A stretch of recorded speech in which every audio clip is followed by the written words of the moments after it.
ኤርትራ እስራኤል ንሶማሊላንድ ከም ሃገር አፍልጦ ድሕሪ መሃባ ኣብዘው ጾቶ መግለጺ ካባይቶ ጸታ ውድብ ሕብራት ሃገራት ዘየወላውል መልስ ክወሃብ ጻውዒት አቅሪባ በጀካ ዝውን ኤርትራ ነታ ተመሳሳለ በጉዳይ ታይዋን ተሻቀል ቻይና እጃማ ከተጻወት ጻውዒት አቅሪባ ያዘላ እሱ ጉምቲ ዞባውን ዓለም ለኻውን ዘይምረጋን ቀሉላውን ዕንወትን ከስዕብ ከም ዝኽእልውን ኤርትራ መጠንቀቅታ ይሕሊፋ ዘላ ኤርትራ ቻይና አባይቶ ጸታ ውድብ ሕብራት ሃገራት ሕልና ወሕላፍነት ክትስከም ኮሙነት እስራኤል ሶማሊላንድ አፍልጦ መሃባ ዘይማ ተገብረ መልሰሃብ መሃብ ጃማ ከተጻወት በመጽዋዕ ነተውሳነ ምስ ጉዳይ ታይዋን አታሒዛተ ያትርከብ እቲ ሚኒስትሪ ዜና ኤርትራ ወጪ ዘሎ መግለጺ እቲ ጸወታ ምስጢር ዘይኮነስ ንሓያሎ እዋን ክጥጃ ጽንሕን ሓደገኛ ዞባውን ዓለም ለኻውን ቅልውላውን ዕንወትን ዘላዓል ሓደጋ ከም ዘለዎን ገሊጻ ኣብ ዝሓለፈ ወረ ሕዳር ናብ ግብጺ ናይ 5 መዓልታት መብጽሕ አካይዱ ዝነበረ ፕሬዝደንት ሲያስ ምስ ካይሮ ኒውስ ዝተባሃለ ቴሌቪዥን እቲ ሃገር ገይርዋ ዝነበረ ቃለ መሕታት በተመሳሳለ ቃና ኣብ ዞባ ቀርና አፍሪካ ዘሎ ቆርቆሳት በሰንክ ምትእታው ዝተፈላለየ ሓይልታትን መንግስትን ዝተሓላለኸ ምዃኑ ተዛሪቦ መንባር ይዝከር ንሱ ኣብቲ ናይ ሽዑ ቃለ መሕተቱ ሶማሊያ 3300 ኪሎ ሜትር ገማግም ባሕሪ ዘለዋ ሃገርያ ክንድዚ ዝንውሓቱ ገማግም ባሕሪ ኣብዚ ስትራቴጂካዊ ስፍራ ነታ ሃገር ርግኣት ከሊእዋ ኣሎ ክብል ድማ ተዛሪቡ ነይሩ ናብ ኤርትራ አስመራ ብዝተመልሰሉ እዋን እውን ቴሌቪዥን ኤርትራ ብዝሃቦ መግለጺ በዚ ሕጂ ዘሎ ኩነታት ማለት ሶማል ክላኣየራ ገማግም ባሕራን መሬታን ዝሕሉ ልኡላዊ ትካላት ዘይብላ ወደቕቲ ሃገር ኮይናቱላ ኣብ ዘላ እዋን ብውሽጣዊ ዓቕማ ክትገብሮ እትኽእል ድሮት ይድሕሪ ምባል ነዚ ነዊሕ ገማግም ባሕሪ ዝንምሕላው ውሽጣዊ ዓቕሚ ሶማል ግድን ከዓብን ክድልድልና ኣለዎ ካብ ነዊሕ ግዜ ቀድሚ ናጽነትና ከይተረፈ ጀሚርና ንሶማል ኣብ ጽቡቕ ቁመና ንምምጻእ ክንሰርሕ ጸኒሕና ኢና ክብል እውን ተዛሪቡ ነይሩ ከም ዝፍለጥ ኤርትራ ኣብ ዝሓለፈ ሒደት ዓመታት ኣስታት 10,000 ወታደራት ሶማል አሰልጢና መንባራ ይፍላጥ በጀካ ዝውን ኣብቲ ምስ ሶማሊያ የመንን ጅቡቲን ዑማንን ዘዳውብ ወሽመጥ ዘሻቅል ወታደራዊ ኩነታት ይምዕብል ከም ዘሎ አሚታ ነይራያ እዚ ሕጂ ወጪ ዘሎ መግለጽ ሚኒስትር ዜና ኤርትራ ድማ እቲ ብእስራኤል ዝተወስደ አፍልጦ ሃገርነት ሶማሊላንድ ኪኖ ተበግሶታት ኩነነን ምንጻግን ከኣብ ደረጃ ባይቶ ጸታን አባላቱን ዘየወላውል ንጹር መልስ ክወሃቦ ይግባእ ኢሉ ቀዳማይ ሚኒስትር እስራኤል ቤንያሚን ነታንያሁ በዓርቢ 26 ታሕሳስ ኣብዚ ሃቦ መግለጺ እስራኤል ንሶማሊላንድ بوقعي كم ناس هاجر أفلط كم ذهبت بمجلس أو قطبة حرشان محبرة ولمعاتن نايمت حوار مدباتا كتسفح مخانا جليسيو دهرزنا إسرائيل والسنة كوميشن حبرة أفريقيا أنكاروتن نسوماليلاند زوهاب زخون يكون أفلط بمنساق نحد النتن الأولى والنتن سوماليا نمخبار زلوم توفاين الدقيم أرجع جيسام يوم قدام مينستر سوماليا حمزة عبد بارون هاجرونة بإسرائيل توزدوا السنة قبل الأولى والنتا كونيل كاستفدت متقعتي بمبال كم زنس أجاي جليسو جيبوتي جبسن تركن زركبن هاجراتون نتسقمت بمنقاف تقاومتاتن أسمعنا لوا إسرائيل نسوماليلاند أفلط أمهابا كاروت هاجراتون نوعو كسعبا كتبابعي خيليو زدما دبلوماسياو مرقصيتات تزوبا تبت صحنت أهجرا وعداغاتاتن كوسخ يخل مخاني جلص على لومسوني بايتو صتا ودو حبرات هاجرات إسرائيل نسوماليلاند كم هاجر أفلط أمهابا بزملكت نمزتاي حصص أخيبات صوعي زركب اتن أبالات هاجرات نتسقمت كخونن كم زخلا دما قمتات على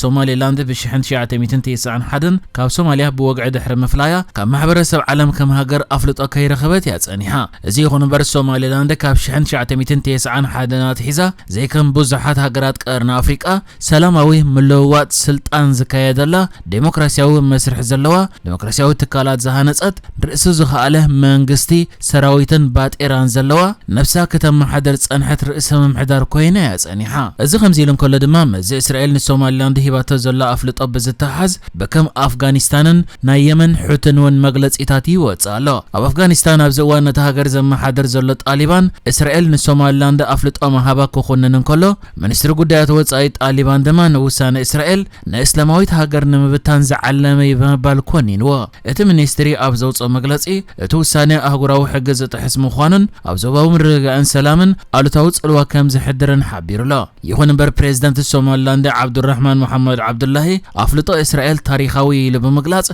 توسانه أمون كلتين هاجرات مالت سوماليلاندن إسرائيلن استراتيجيكاو محزن زجمر مخاني قاليصو كاب طالبان أفغانستان وصايون اتكوينات قازا كاب زجمرات حيزو نفلسطيناوያን نخدقف نا إسرائيل ميسايلات كونጨፍ ጸንሐን إسرائيل بتدጋጋሚ ዝደብደቦተን ዕጦ ጎጀለሑት ና የመንውን ብዛዕባዚ إسرائيل ንሶማሊላንድ ከም ሃገር ዝሃበቶ ኣፍልጦ ብዝምልከት መፍራሕ ዝሓዘለ መግለጺ ኣውጺ ዝርከብ ሑቲ ኣብ ኣብቲ ኣውፂዎ ዘሎ መግለጺ እስራኤል ናብ ሶማሊላንድ እንተኣትያ ሶማሊላንድ ከም ወተሃደራዊ ዕላምኡ ክትቁጸር ምዃና ኣጠንቂቑ ዘሎ። እቲ ጉጅለ ኣብ ዘውፅአ መግለጺ ነታ ንሶማሊላንድ ከም ሃገር ኣፍልጦ ዝሃበት እስራኤል ናብ ሶማሊላንድ እንተኣትያ ከም ሙችእ ወተሃደራዊ ዕላማ ክንቆጽሮ ኢና ክነጥቅዓይና ክብል እንከሎ ዝኾነ ይኹን ንጥፈታት እስራኤል ኣብ ሶማሊላንድ ከም ወተሃደራዊ ዕላማ ኢና እንቆጽሮ ምክንያቱ ንወተሃደራዊ ሓይልታትና ስግኣት ስለ ዘስዕብ ክብል ገሊጹ ኣሎ። መራሒ እቲ ጉጅለ ዓብደልማሊክ አልሑቲ በሰንበት ኣብ ዝሃቦ መግለጺ ህላወ እስራኤል ኣብ ሶማሊላንድ ንጸታ ሶማልያን የመንን ከምኡ ንዞባና ሓደጋ ይክብል ኣጠንቂቑ። መራሒ እቲ ጉጅለ ዓብደልማሊክ አልሑቲ ወሲኹ እስራኤል ወሲዳቶ ዘላ ውሳነ ከቢድ ሳዕቤን ክህልዎ ኢሉ ከጠንቅቕ እንከሎ ንሶማሊላንድ ኣፍልጦ መሃባ ንሶማልያን ከባቢኣን ኣፍሪቃውያን ከምኡ ንየመን ቀይሕ ባሕርን ኣብ ከባቢ ቀይሕ ባሕሪ ዝርከባ ሃገራትን ዝዓለመ ናይ ምጥቃዕ ተግባር ይክብል ገሊጽዎ። ተንተንቲ ፖለቲካ እቲ ዞባ እስራኤል ንሶማሊላንድ ኣፍልጦ መሃባ ኣብ ቀይሕ ባሕሪ ኣብ የመን ንዝርከቡ ዕጡቓት ሑቲ ብቐሊሉ ንኽተጥቅዕ ዘኽእላ እስትራቴጂካዊ ቦታ ክትረክብ ከም ዘኽእላ እዮም ዝገልጹ። ዕጡቕ ጉጅለ ሑቲ ኩናት ቃዛ ካብ ዝጅመራት ሒዙ ንፍልስጤማውያን ክደግፍ ብዝብል ምኽንያት ኣብ ቀይሕ ባሕሪ ምስ እስራኤል ርክብ ኣለወን ዝበለን መራኽብ ከጥቅዕ እንከሎ ናብ እስራኤል እውን ተደጋጋሚ ባለስቲካዊ ሚሳይላት ፈንዩ ይፈልጥ እዩ። እስራኤል ከም ግብረ መልሲ ድማ ነዊሕ ብዝጓዓዛ ነፈርቲ ውግእ ኣብ ልዕሊ ሑቲ ተደጋጋሚ መጥቃዕቲ ፈጺማ እኳ እንተነበረት ነቲ ዕጡቕ ጉጅለ ግን በቲ ካብኣ ዘለዎ ርሕቐት ከም ሒዝቡላህ ከምኡ ድማ ሓማስ ከተዳኽሞ ከም ዘይከኣለት እዮም ተንተንቲ ዝገልጹ።